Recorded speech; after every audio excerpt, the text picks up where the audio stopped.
Go Jackets. What's going on, everyone, and welcome to WreckTalk. You know, after a big emotional win, I'm back up. I told you guys I wasn't sleeping well. Slept great Sunday night. And if you haven't seen Sea-Dog's video on it, go check out Sea-Dog. He was the first one I saw that did a video on this. I talked about it on the live show, so it's fresh on my mind. So we're going to talk about it. And now I'm pissed off again. The schedule in the ACC, as far as who you're playing, has now been set for the next 7 years. Now, this is done because we just added 3 new teams, SMU, Cal, and Stanford. Let me just go ahead and give a little opinion on that. I absolutely agree with Sea-Dog. I mean, this is what Jim Phillips said, and I think Jim Phillips should be fired for incompetence. He says, "We are extremely excited to welcome Cal, SMU, and Stanford to the ACC and look forward to having them compete beginning in the fall of 2024. The ACC Commissioner, Jim Phillips, PhD. Oh, he's a doctor. Doctorate of Philosophy. Throughout the entire scheduling model process, the membership was incredibly thoughtful and purposeful in building a creative, flexible, and aggressive conference scheduling model." Oh, it was, they put thought into it. They put thought into screwing teams like Georgia Tech and absolutely placating, getting on the knees and licking the taint of Tobacco Road. 3 teams that no one gives a crap about and never will. Oh, but no one cares about Georgia Tech. Shut up! Let's say that's true. Doesn't change the fact that every team in North Carolina sucks. All right? No more division. So I agree with Sea-Dog. We came out with this 3-3-5. I wasn't as critical of it as him. I still would prefer divisions. But we got 3 rivals every year. Of course, Tech gets totally hosed in that. We get Clemson. Good. They've been our cross rival, since the inception of the ACC. Then we get Louisville and Wake Forest, 2 teams who we have zero history with. You know, Wake Forest, these Atlantic teams. Meanwhile, even in the last one, all the Tobacco Road teams, they all get, rivals that make total sense. Even like Boston College, the Virginia teams, all theirs make sense. But F Georgia Tech, right? So no divisions. All 17 league teams will play each other at least twice in 7 years. We're going to come back to that. 78 conference games each season. Let me just switch over here so you can see what I'm looking at. I'm hot, so I'm not even thinking straight.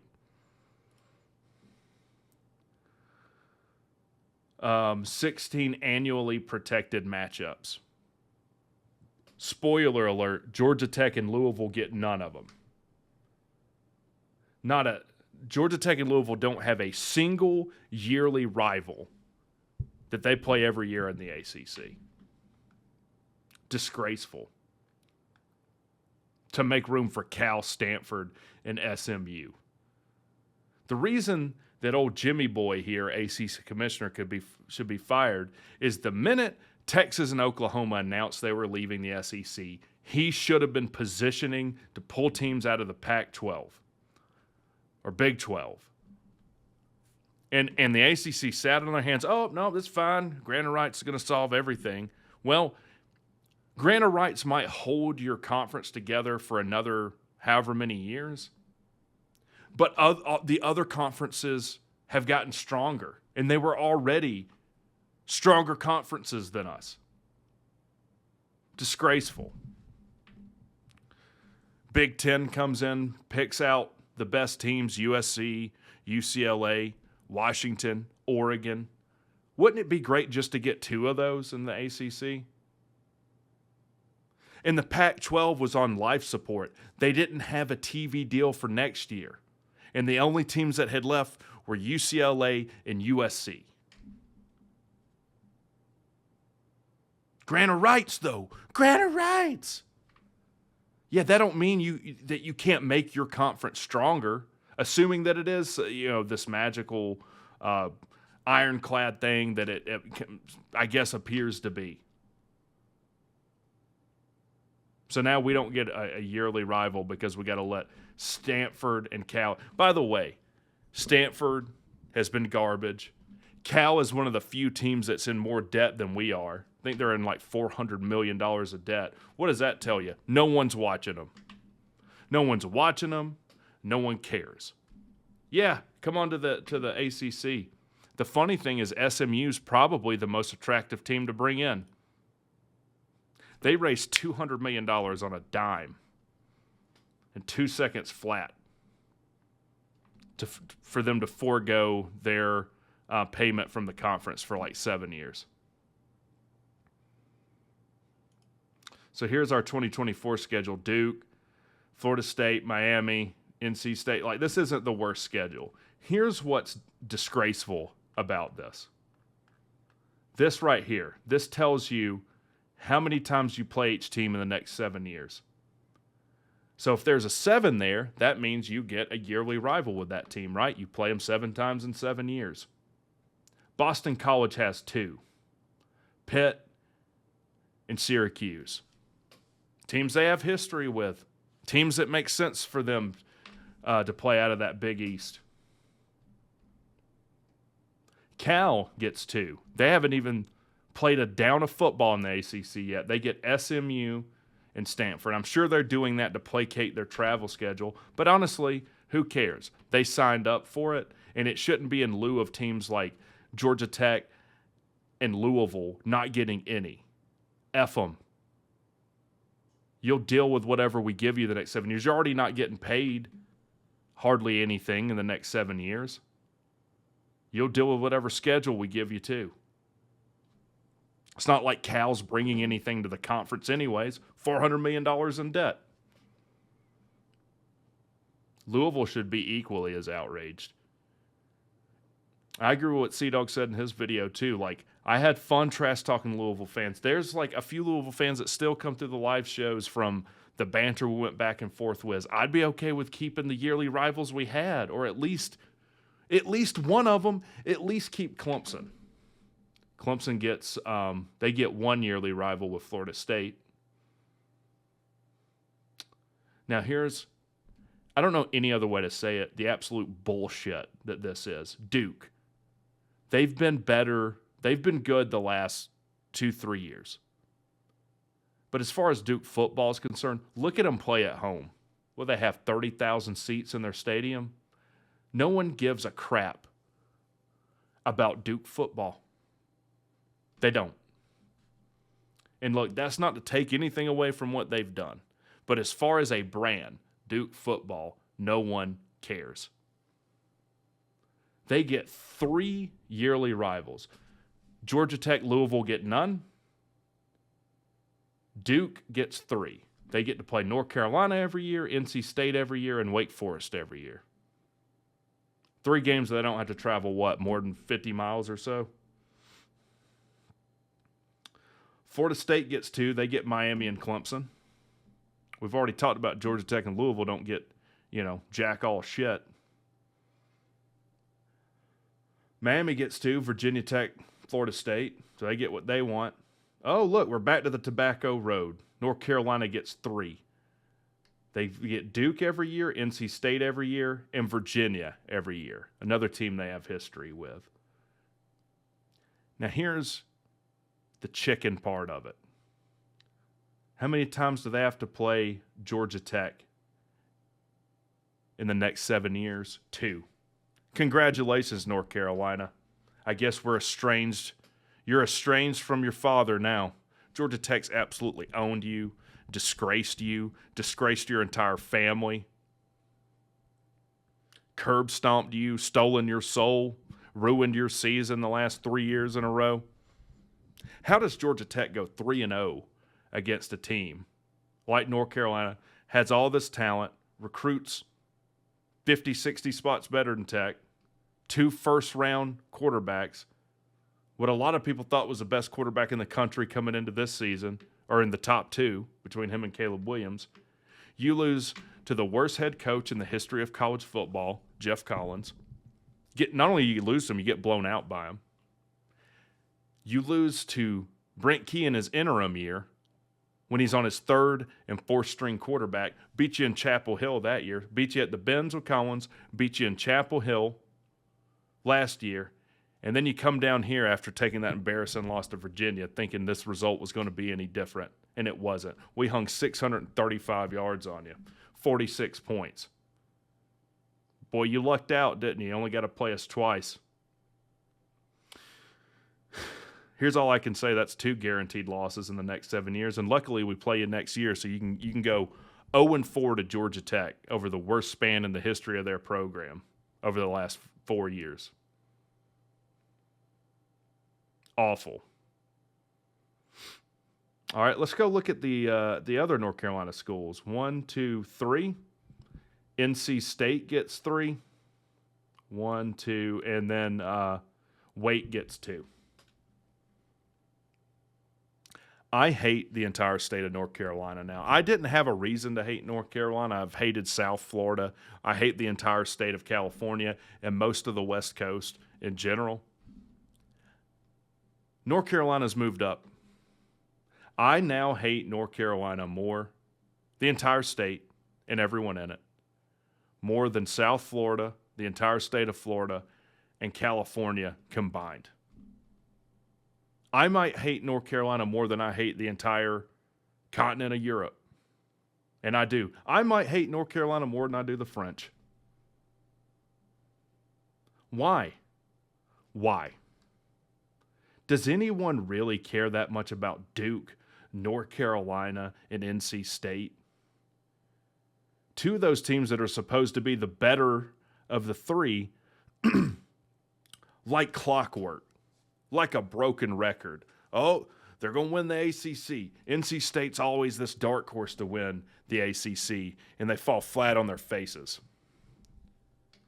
North Carolina, start off 6-0, 7-0, and then Virginia or Georgia Tech will break you. Other than the Campbells, who they play next week, wouldn't surprise me if North Carolina lost the rest of their games. I hope North Carolina loses every game they play for the next 7 years. Hell, what does Pitt get? Pitt gets 2. Pitt gets to play Boston College every year in Syracuse. So the ACC has more respect for the Big East that doesn't even exist anymore, more than Georgia Tech or Louisville. Louisville coming from the Big East. I absolutely hate this model. I hate it with a passion. And this is part of what is ruining college football. Or maybe not ruining, but part of why I'm growing to not like college football as much as I did. It's not just because Georgia Tech got snubbed there. Yeah, that's part of it. They're the team that I watch the most. They're the team that I root for. But the regionality and the history of rivalries between teams, in 10 years, it'll all be gone. It won't mean anything. And it'll be so that conferences can blow up to 24 teams and everyone can get, $20 million, $30, $40 million a year checks from their conference. And every week you'll get to see teams like Cal play, I don't know, Miami. What a matchup. You'll get to see Colorado play, who's in the Big Ten that matters at all? I don't know. I can't even keep track of who's in what conference anymore. Teams that have zero history that no one cares about. That's generally what the postseason for. That's what bowl season is for. That's what the playoffs are for.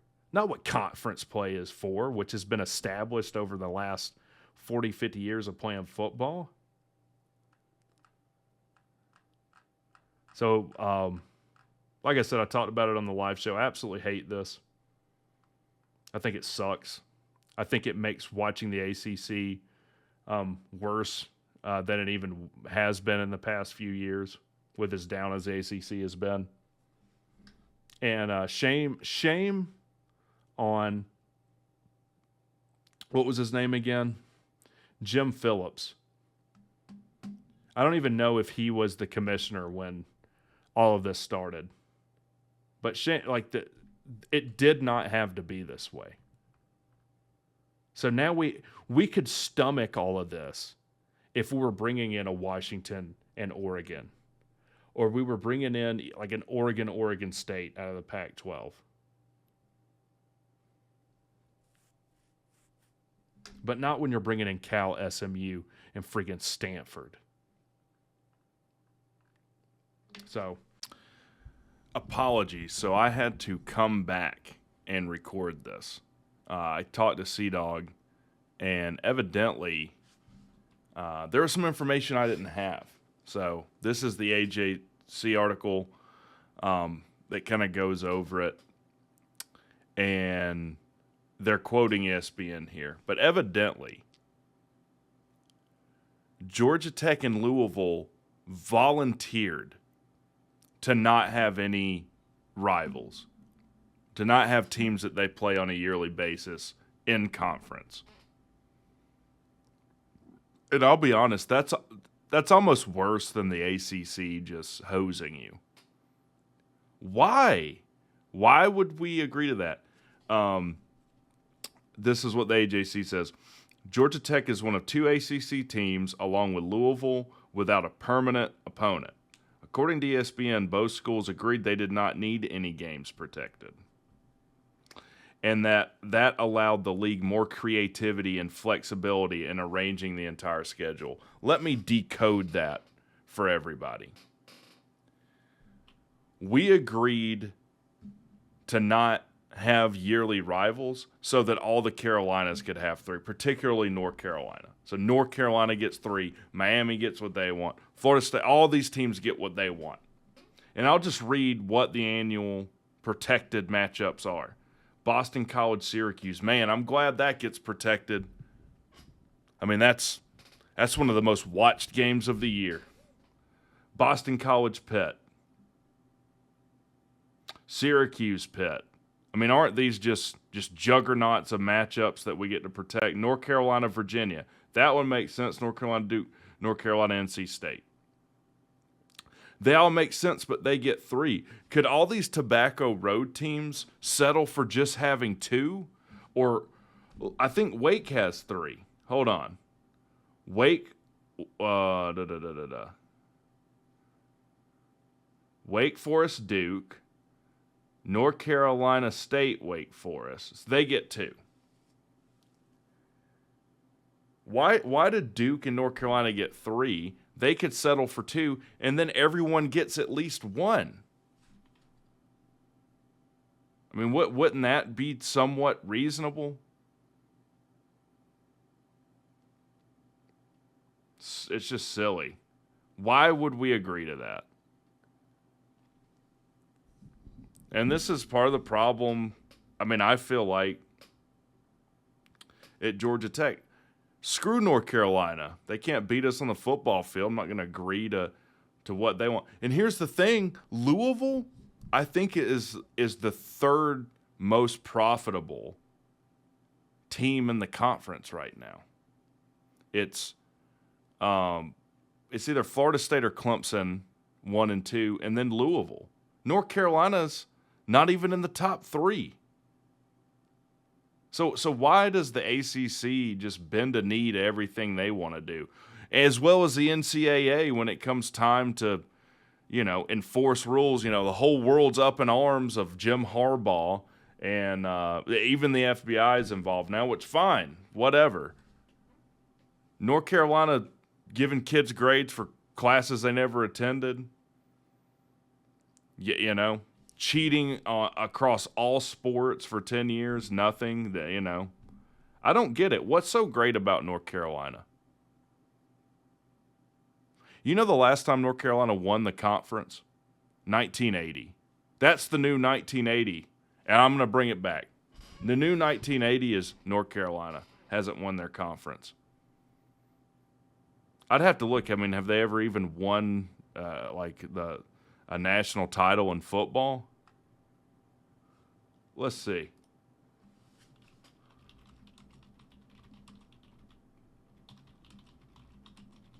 Have they ever won a national title?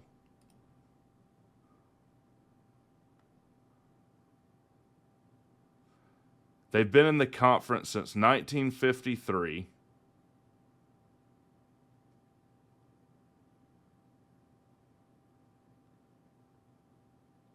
Well, and they have 8 conference titles, with the most recent one being 1980. Yeah, we should. They definitely deserve to have 3 protected rivals, don't they? No, they don't have a national title that I can see.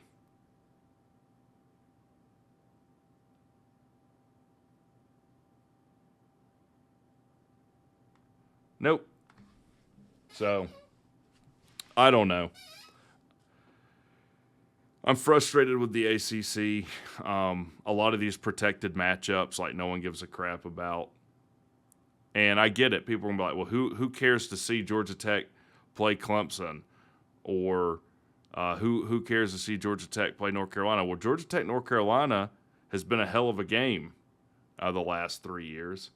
And yeah, let's say I concede that. Yeah, like, not a lot of people are going to watch Georgia Tech play some of their protected rivals. Well, then why can't we all get one? If a lot of these, aren't that great of matchups, then why can't we all get at least one? And I know what people are going to type: cry, whine, whatever. But like I said, earlier in the video, I'm a college football fan. I'm a Georgia Tech fan. And I would at least like to for us to have one rivalry: Georgia Tech, Clemson, Georgia Tech, Virginia, Georgia Tech, North Carolina. I'd even take Georgia Tech, Louisville at this point. Hell, I'd take anything that I can get excited about as a yearly rival. We don't play Clemson next year, So, with that being said, happy Halloween, and I'm going to try and settle down again. Y'all have a good one.